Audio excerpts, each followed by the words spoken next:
성경을 펼치게 되면 창세기에서부터 우리 인간의 삶에 많은 고난이 있는 것을 보게 됩니다. 우리 인간의 삶은 고난의 길이라고도 말하고 또 그 고난이 계속 이어지고 연결됩니다. 언제부터 이 고난이 왔습니까?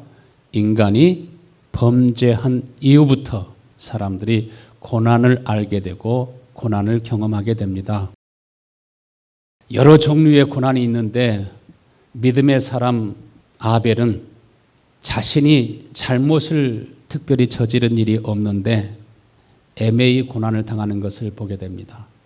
또 자신의 범죄 때문에 마치 아간처럼 아간이 범죄함으로 이스라엘 전체가 고난을 당하게 된 것처럼 한 사람의 범죄로 많은 사람들이 고난을 당하고 핍박을 당하고 환난을 당하는 그런 경우들도 있습니다.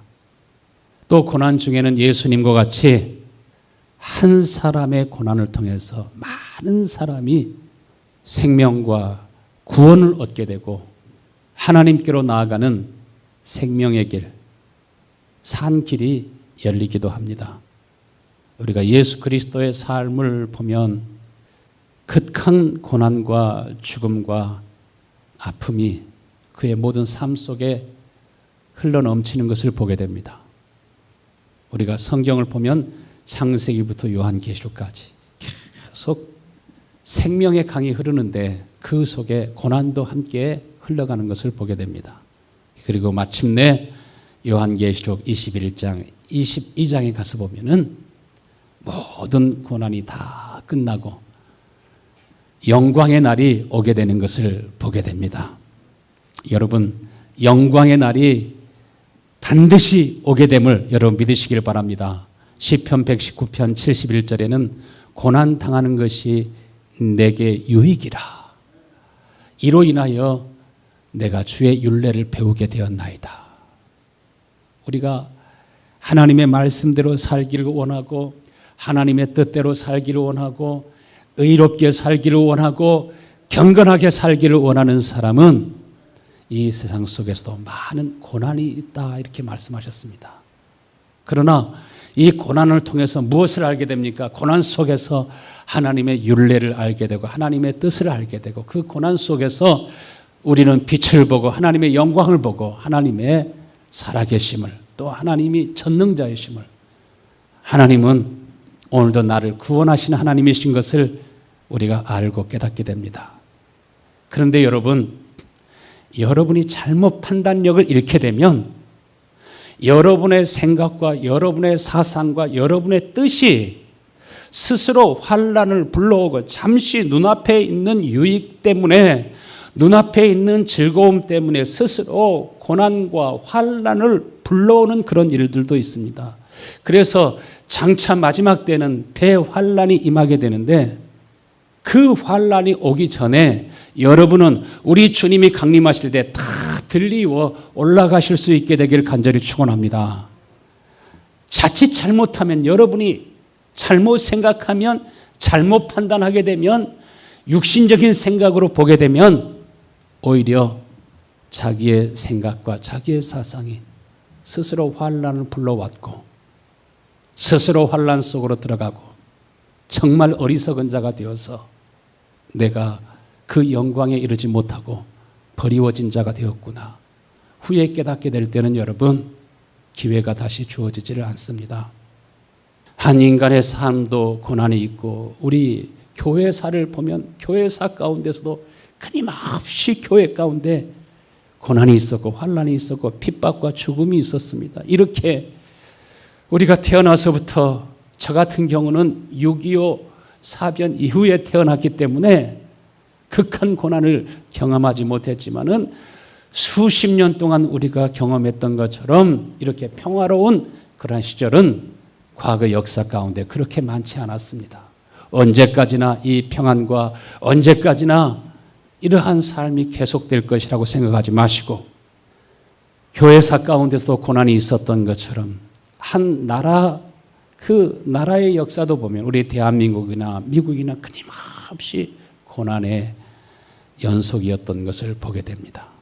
베드로전서 1장 7절 말씀에 너희 믿음의 시련이 불로 연단하여도 없어질 금보다 더 귀하여. 여러분, 이 고난 속에서 하나님의 경륜과 계획과 뜻을 알고 오히려 여러분은 여러분의 마음과 믿음이 잘 단련되고 연단되어서 마치 정금을 불로 연단한 것처럼 이러한 연단을 통해서 변치 않는 믿음, 어떠한 재난과 환난과 고난과 핍박이 와도 흔들리지 않는 믿음을 소유할 수 있게 되기를 축원합니다. 정금과 같은 믿음, 변치 않는 믿음, 흔들리지 않는 그러한 믿음을 갖게 되면 우리 주 예수님이 나타나실 때 무엇을 얻게 된다고요? 칭찬과 영광과 존귀를 얻게 되리라. 할렐루야.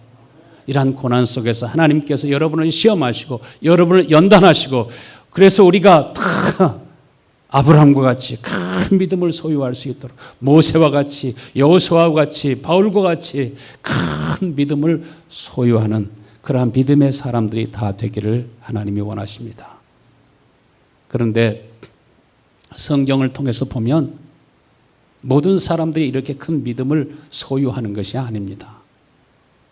고난이 있을 때마다 어려운 일이 있을 때마다 끊임없이 흔들리고 원망하고 불평하고 낙심하고 좌절하고 손가락질하고 자신의 허물과 죄악과 연약함을 보는 것이 아니라 언제나 모세를 향하여 손가락질하고 여호수아 갈렙을 향하여 손가락질하고 너 때문이라고 이렇게 말하는 사람처럼 여러분은 그런 사람 가운데 들어가지 마시고 항상 자신을 보는 은혜가 꼭 있게 되기를 간절히 축원합니다. 성경 가운데서 가장 큰 고난을 당한 사람, 그 사람이 누구라고 생각하십니까? 욥입니다. 욥의 고난을 통해서 성부 하나님의 고난, 우리의 구속자가 되시는 성자 예수님의 고난을 당할 때 말할 수 없는 탄식으로 우리를 위해서 간구하시고 같이 체휼하시는, 같이 그 고통을 느끼시는 성령님의 고난을 우리가 알 수 있습니다. 욥은 이스라엘에서 아주 가까운 바로 우스 땅에서 살았는데 동방에서 가장 큰 부자였습니다. 고난을 당하게 될 때 어렸을 때부터 어렵게 살아온 사람은 고난이 있어도 그 고난이 크게 느껴지지 않고 감당을 할 수가 있지만은 편안하게 살다가 부요하게 살다가 갑자기 어려운 일을 당하게 되면 그 고난의 강도가 평소에 많은 고난을 당했던 사람보다 더 크게 느껴집니다.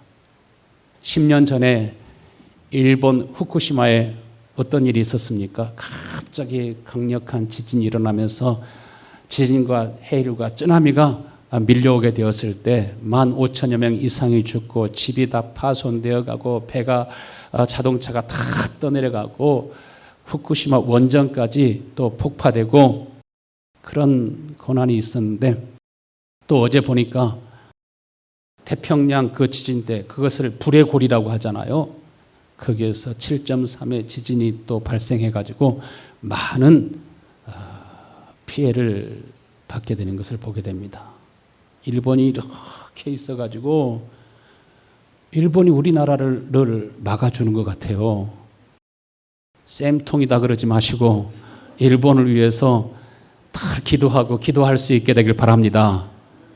이렇게 갑자기 쓰나미가 밀려온 것처럼 우리가 전혀 예측하지 못하고 알지 못하는 가운데 평화로이 살고 있을 때 갑자기 이러한 재난이, 고난이, 환난이 다가올 수 있는 것을 믿으시길 바랍니다. 그럼 여러분에게 손해입니다. 절대로 손해를 얻게 됩니다. 욥에게 지금 갑자기 재난이 다가오지 않습니까? 그의 소유물이 양이 7,000이었습니다. 약대가 3,000입니다. 소가 500결이니까 1,000마리죠. 암나귀가 500이었습니다. 동방에서 가장 큰 자요, 가장 큰 부자였습니다. 그런데 그 고난과 환난이 오는데 어떻게 오게 됩니까? 사탄의 역사를 따라서 이런 고난이 왔습니다. 갑자기 그 모든 재산을 다 잃게 되었을 뿐만 아니라 그 많은 가축을 돌보는데 얼마나 많은 일꾼들, 얼마나 많은 종들이 있었겠습니까? 그 종들도 다 죽고 말았습니다. 자녀가 10명인데 10명이 다 죽어버렸습니다. 거기에다가 욥기서 2장 7절에 보니까 사탄이 그의 발바닥에서부터 정수리까지 악창이 나게 해가지고서 너무나 아프고 너무나 가렵고 너무나 고통스러워서 어떻게 합니까? 욥이 제 가운데 앉아가지고서 질그릇 조각을 가져와서 그 조각으로 가려운 데를 헌데를 긁습니다. 그런데 그 광경을 누가 다 지켜보고 있습니까?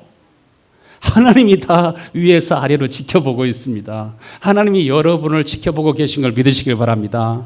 제가 이런 어려움이 있을 때 무슨 말 하나 보자, 어떻게 행동하나 보자, 이스라엘 백성들처럼 원망하며 불평하는지, 아니면 그런 고난 중에서 하나님 앞에 기도하면서 영적인 싸움을 싸우고 하나님의 은혜와 긍휼을 구하는지, 하나님께서 여러분의 말과 여러분의 행실을 다 지켜보고 계시는 것을 믿으시길 바랍니다. 이렇게 고난이 있을 때, 욥에게 고난이 있을 때 첫 번째로 욥의 아내는 그에게 어떻게 했습니까? 그렇게 알거지가 되고 당신은 머리끝부터 발끝까지 악창이 나가지고 그렇게 고통스러워 괴로워하고 있는데, 그럼에도 불구하고 하나님을 믿고 의지하겠습니까? 하나님이 신실하다고요? 하나님이 당신을 사랑한다고요? 하나님이 전능하다고요? 어리석은 자가 되지 마시고 하나님 저주하고 당신도 죽어버리시오. 나도 이제 지긋지긋하요. 하고서 욥을 떠나갑니다. 욥의 아내는 욥을 멀리하고 무시할 뿐만 아니라 내조는커녕 숨소리도 싫어합니다. 도리어 하나님을 욕하고 저주하고 당신도 죽어버리라고 이렇게 말하고 떠나갑니다. 이것이 인간의 모습입니다. 부부도 신앙이 다르고 사상이 다르면 언제나 하나 되어 살지 않습니다. 그 여인의 말이 옳은 것 같아도 여러분 얼마나 어리석습니까? 우리는 얼마나 어리석은 부분이 많은지, 연약한 부분이 많은지, 우리는 아는 것이 너무나 적기 때문에 자기가 가지고 있는 그 정보나 아는 것 가지고 보통 판단하고 심판하려고 하지 않습니까? 그러나 욥은 이러한 고통 가운데 있을 때 쓰나미처럼 밀려오는 고통을 무엇으로 받아들입니까? 욥기서 2장 10절 말씀 보니까 그가 이르되 그대의 말이 한 어리석은 여자의 말과 같도다. 우리가 지금까지 하나님께로부터 은혜를 받았은즉, 하나님께로부터 복을 받았은즉 화도 받지 않겠소, 고난도 함께 받지 않겠소. 그렇게 말하면서 욥의 입술로 범죄하지 아니하고 욥의 입술로 하나님을 원망하지 아니하고 대적하지 않습니다. 하나님의 뜻으로 받아들입니다. 하나님의 경륜으로 받아들입니다. 하나님의 사랑으로 받아들입니다. 여러분, 고난 속에서도 하나님의 은혜가 있음을 여러분 믿으시길 바랍니다. 자신의 몸에서 태어난 자기 자식들도 욥을 업신여기고 욥의 친척들도 욥을 대적합니다. 마태복음 12장 37절 말씀에 내 말로 의롭다함을 받고 내 말로 정죄함을 받으리라. 여러분, 항상 집에서든지 교회에서든지 친구들과 관계 속에서든 직장에서든 언제든지 여러분의 입에서 나오는 말들이 성령의 감동함을 받아서 성령의 말하게 하심을 따라서 기도하되 조금 기도하지 말고 깊이 기도하고 깊이 기도해서 정말 여러분의 말 속에 은혜가 있게 되기를 간절히 축원합니다. 말 속에 복이 있어야 됩니다. 하나님의 뜻을 잘 알지 못한 채 자기에게 굴러오는 은혜와 복을 발로 냅다 걷어차버리는 그런 사람들이 얼마나 많은지 모릅니다. 욥이 이렇게 가난해지고 병들게 되자 욥의 형제들, 욥의 친척들이 다 욥에게서 돌아섭니다.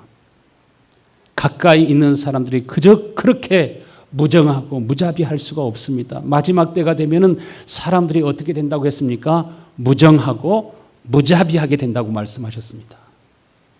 그러나 그러한 고난 속에서도 욥의 심령 안에는 뭐가 있었습니까? 보배로운 믿음이 있었습니다. 이 모든 고난이 사탄의 역사를 따라 이루어졌다 할지라도 욥은 이 모든 것을 하나님의 주권으로 받아들였습니다. 하나님께서 내게 복을 주셨은즉, 하나님이 이렇게 아름다운 사랑스러운 자녀를 주셨은즉, 하나님께서 이제까지 건강을 주셨은즉, 또 하나님께서 고난도 재난도 환난도 주시지 않겠느냐.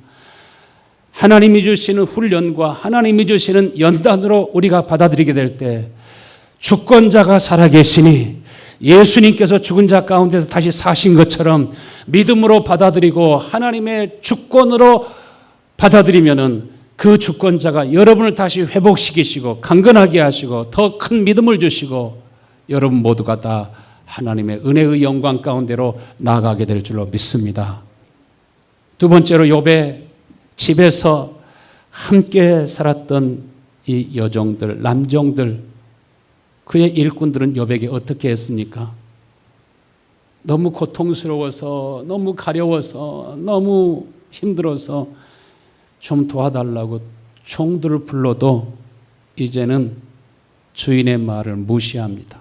낯선 사람처럼 쌤통이다, 그런 식입니다.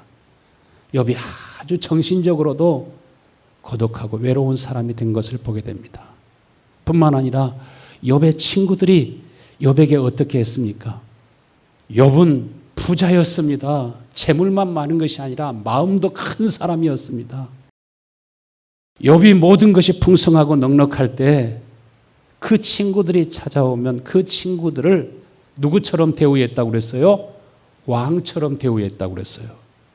지나가는 나그네라 할지라도 31장 32절에 보니까 어떻게 했어요? 내 장막에 머무른 모든 사람들이, 종들까지도 친구들까지도 고기로 배부르 먹고 구워 먹고 삶아 먹고 볶아 먹고, 내 장막 사람들은 주인의 고기에 배부르지 아니한 자가 있었더냐. 다 배부르게 먹고 마셨습니다. 지나가는 사람들이 있을지라도 그냥 지나가지 않고 자기 집에 머무르면서 32절 말씀에 편안히 쉬었다 갈 수 있도록 문을 열어주고 잠자리를 제공하고 그들에게 음식을 제공했습니다. 친구들이 어려움을 당하면 친구들이 욥에게 와서 긍휼을 구할 때 그들을 불쌍히 여기고 축복해서 보냈습니다.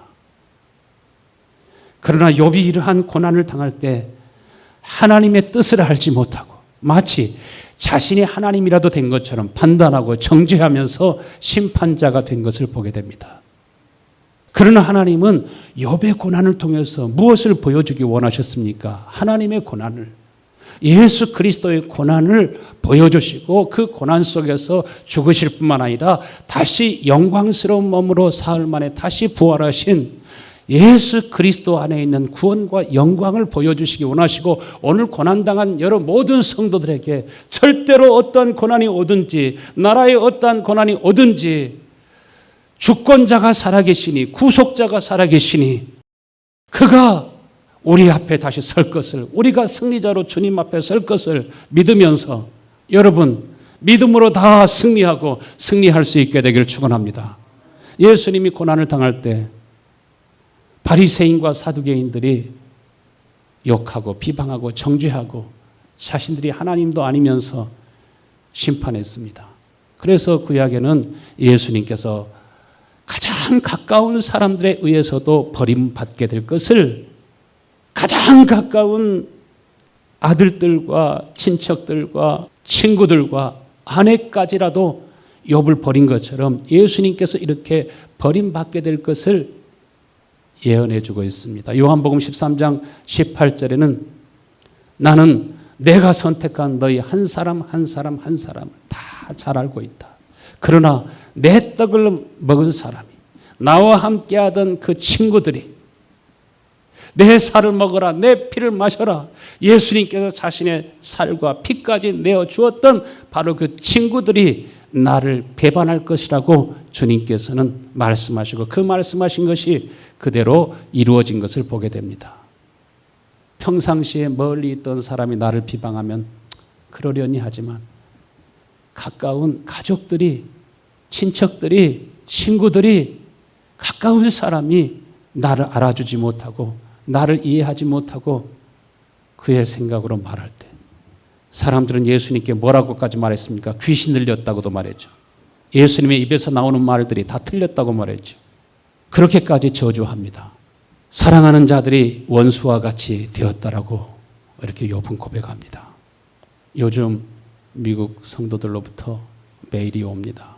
이제는 자기를 돌아보지 않습니다. 자기 사업 그것도 지금 두 번째입니다. 나라를 위해서 그렇게 울며 기도하면서 기도 제목을 보내줍니다. 소방대원들이 어린아이 한 사람만 구출해 가지고 와도 얼마나 국민들이 박수하면서 손뼉치면서 감사하면서 그들을 크게 여깁니까? 라이언 일병 영화 보셨습니까?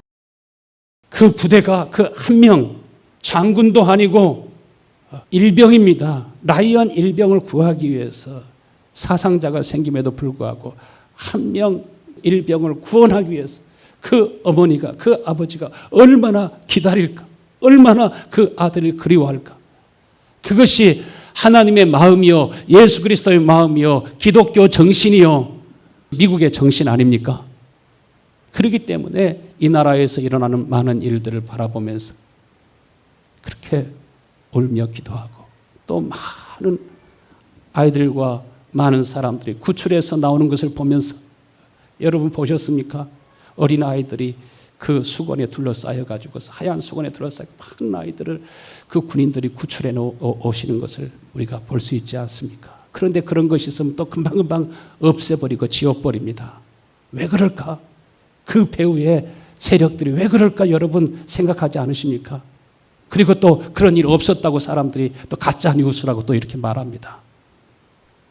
한국교회 성도들은 지금 무슨 일이 일어나고 있는지 인지도 못하고 전혀 느끼지도 못하고 있는 사람들이 많습니다. 어제 미국 변호사님 보내주신 편지와 찬양을 들었습니다. 그 가사가 너무 은혜로운 것을 느꼈습니다. 삶의 순간순간마다 지금 치열한 오늘의 삶의 순간순간마다 부활하신 주님을 봅니다. 우리와 함께 싸우시는 주님을 봅니다. 어떤 상황 속에서도 주님은 나의 능력이 되십니다.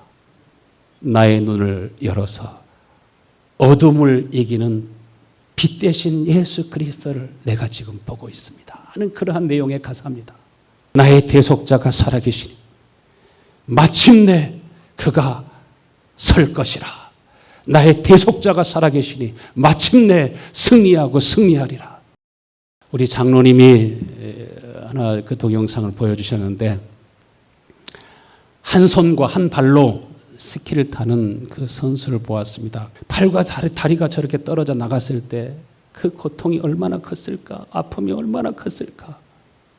그러나 구속자가 살아계시니 주님이 그의 삶 속에 임하게 되시니까 주를 의지하여 화려하게 부활하게 되고 메달도 받게 되고 또 그 모든 것을 나는 하나님 앞에 영광을 돌립니다.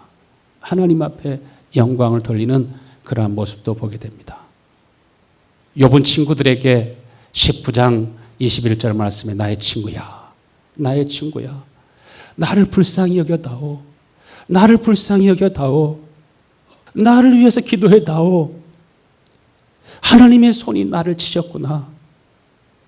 너희가 어찌하여 하나님처럼 나를 박해하느냐? 내 살로도 부족하냐? 지금 욥은 완전히 살이 다 빠져나가고 껍데기만 붙어 있습니다. 이빨도 다 빠져나가고 잇몸만 있습니다. 머리부터 발끝까지 악창으로 고통스러워 괴로워합니다. 하나님은 주권자이시니 나를 이렇게 핍박할 수 있으나 그러나 너희들은 나의 친구가 아니냐? 너희들은 나의 형제가 아니냐? 나를 불쌍히 여겨라. 나를 위해서 기도해다오. 하나님처럼 심판하지 말고 하나님처럼 판단하지 말고 나를 불쌍히 여겨다오. 그런데 왜 맹수처럼 물듯이 거짓말로 나를 비방하느냐? 내 살로도 부족하냐? 여러분, 우리는 모두가 다 고난을 당할 때 주님의 긍휼과 은혜의 눈으로 바라보면서 서로 불쌍히 여기고 서로 긍휼히 여기고 비판하고 정죄하지 말고 서로 마음을 넓히고 우리는 서로 기도해야 될 줄로 믿습니다. 오늘 본문의 말씀의 23절, 나의 말이 기록되었으면, 책에라도 쓰여졌으면 철필과 나무로라도 돌에다가 아예 모든 사람이 상황을 다 볼 수 있도록, 알 수 있도록 돌에 새겨졌으면 좋겠구나. 그래서 욥기가 이렇게 쓰여졌습니다. 이런 고난 속에서 그는 무엇을 갈망합니까? 주님을 갈망합니다. 25절 말씀에 내가 알기에는 나의 대속자가 살아계시니 마침내 그가 땅 위에 서실 것이라. 나의 구원자가 살아계시니, 전능자가 살아계시니, 나의 기도와 간구를 들으시고 언제나 응답하신 하나님, 좋으신 하나님, 살아계신 하나님, 사랑의 하나님, 우리의 전능자가 살아계시니, 구속자가 살아계시니 마침내 그가 땅 위에 서실 것이라. 그가 나를 구원하시리라. 그가 나를 다시 승리하게 하시리라. 여러분, 어떠한 질병이 있다 할지라도, 어떠한 삶 속에서 어려운 일이 있다 할지라도 절대로 낙심하지 말고, 아프다고 움츠리지 말고, 집에만 있지 말고 담대히 발로 차고 하나님 앞에 나오시고 교회 앞에 나오시고 나올 수 있게 되길 바랍니다. 어떤 상황 속에서도 여러분의 믿음이 꺼져가지 아니하고 더욱더 담대할 수 있게 되길 바랍니다. 사람들이 다 나를 떠나도, 내가 어떠한 고난과 환난을 당해도 나의 대속자가 살아계시니 그가 땅 위에 서실 것이라. 그가 나를 구원하시리라. 우리 주님은 나의 연약함을 아십니다. 나의 모든 허물과 죄악을 감당하시고 나의 부족함을 아시는 주님이십니다. 그리고 주님께서 우리를 자유케 하시고 참된 기쁨과 평안 주시기를 간절히 원하십니다. 그렇기 때문에 주님께서 우리를 위해서 고난을 받으셨고 죽은 자 가운데 3일 만에 부활하셨습니다. 사람들이 예수님을 십자가에 못 박아놓고 난 다음에 막 조롱하지 않습니까? 손가락질하면서 비방하지 않습니까? 네가 메시아면, 네가 하나님이면 내려와 봐. 십자가에서 내려와 보시지. 막 비웃습니다. 예수님께서는 사랑하는 가족들에게도 외면을 받으시고 제자들에게도 버림받아 되시고, 제자 중 한 사람은 은 30냥에 자신을 팔아먹고, 수제자는 모른다고 부인하고 저주하고 욕하고, 그러나 예수님은 구속자가 살아계시니 내 영혼을 아버지의 손에 의탁하나이다. 여러분, 언제나 주님께 여러분 자신을 의탁하실 수 있게 되기를 축원합니다. 26절 말씀에 욥은 무엇을 믿습니까? 내 가족이 벗김을 당한 뒤에도 내가 육체 밖에서 하나님을 보리라. 내가 혹 이 병이 치유되지 못하고 죽게 된다 할지라도 내가 내 육체 가운데서 하나님을 보고, 내가 그를 보리니 내 눈으로 그를 보기를 낯선 사람처럼 하지 않을 것이라. 내 친구들이 나를 낯선 사람처럼 보고, 내 아내가, 내 형제들이, 나의 종들이 나를 낯선 사람처럼, 처음 본 사람처럼 그렇게 여길지라도 우리 주님은 나를 낯선 사람처럼 대하지 아니할 것이라. 주님께서는 우리의 고통을 이해하시고 오히려 우리를 위해서 고난받으신 분이십니다. 그러므로 우리는 어떤 상황 속에서도 믿음과 소망을 가지고 기도함으로 승리하실 수 있게 되길 간절히 축원합니다. 나의 대속자가 살아계시니 그가 마침내 서게 될 것이라. 나의 대속자가 살아계시니 그가 나를 일으키시리라. 나의 대속자가 살아계시니 마침내 내가 주의 영광을 보리라. 욥의 친구들은 무엇을 궁리합니까? 28절 말씀 보니까 욥의 친구들은 나는 너희가 무슨 말을 할지 잘 알고 있다. 너희는 내게 어떻게 고통을 줄 수 있을까? 어떻게 저의 죄를 입증할 수 있을까? 이유가 있기 때문에 네가 고난을 당하는 것이고 네가 죄를 지었기 때문에 네가 오늘날 이렇게 망하게 되지 않았느냐 하면서 몰아세울 궁리만 찾고 있구나. 그러나 29절 말씀에 욥은 친구들을 위해서 기도합니다. 이제 너희는 칼을 두려워해야 된다. 바로 하나님의 칼이, 하나님의 심판이 우리 입술에서 나오는 말과 모든 행위를 익히 하나님이 보고 계시고 하나님이 판단하고 계신 것을 믿으시길 바랍니다. 너희는 심판하시는 분은 하나님이시라고 하는 것을 알아야 할 것이라. 하나님이 선악간에 판단하시고 징벌하신다는 것입니다. 그래서 하나님 앞에서 겸손해라. 그 친구들이 어떻게 용서를 받습니까? 그 친구들이 어떻게 긍휼함을 얻습니까? 욥이 그 친구들을 위해서 기도할 때, 욥이 그 친구들을 위해서 축복할 때, 욥이 그 친구들을 용서할 때 하나님이 용서하시고 하나님이 축복하신 것을 보게 됩니다. 오늘 여러분, 오늘 본문의 말씀 제목을 꼭 기억해 두시길 바랍니다. 나의 대속자가 살아계시니 그가 마침내 설 것이라. 할렐루야. 나의 대속자가 살아계시니 우리가 정말 주님을 의지하면 주님께서 내 말이 옳다고 인정해 주시고 그 말을 확증해 주시고 그 말을 보증해 주실 줄로 믿습니다. 할렐루야. 우리의 대속자가 살아계시니 우리 미국도 하나님께서 다시 서게 하셔서 성령이 맡고 계심으로 결코 사탄이 가로막을 수는 없습니다. 그러므로 우리가 이 미국을 위해서 기도하고 대한민국을 위해서 기도하고 고난당한 이웃을 위해서 기도하면 마침내 주 안에서 서게 되고 승리할 줄로 믿습니다.